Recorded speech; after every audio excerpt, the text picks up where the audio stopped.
We were staying with my parents, and so that one of the evenings we were at the house and we're all just winding down and getting ready for bed, and my dad came up to me and he said, seeing you running this VBS and interacting with these kids and all this work that you're doing, he said, it reminds me of when you were first born and when we did your baby blessing. I was praying for you, and the words came to me, and I don't even know where it came from. Of course, he felt it was the Spirit of the Lord that spoke kind of through him, and he said something to the effect that she would be a nursing mother in Zion. And I was like, oh. And it sounded, of course, for me, it was beautiful, because anything you hear something like that, it's beautiful.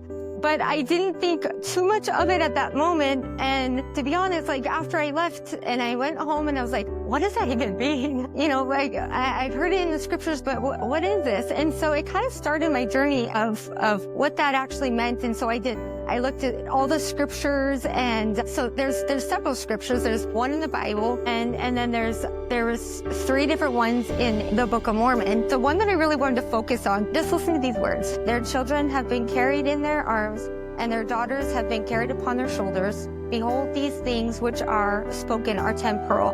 Verse 8, and it says, after all our seed was scattered, the Lord God will proceed to do a marvelous work among the Gentiles, which shall be of great worth unto our seed.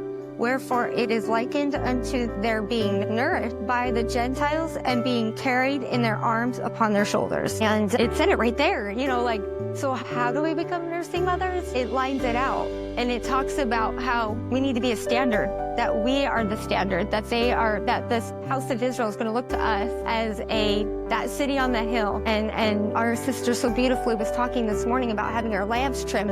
That's where we have to already be prepared, and we have to be ready. And I know it's an everyday struggle. I know for me, it's an everyday struggle, preparing myself when I'm going to work. Am I being an example to every single person that walks through those doors? And just making sure that they see what it is to follow Christ.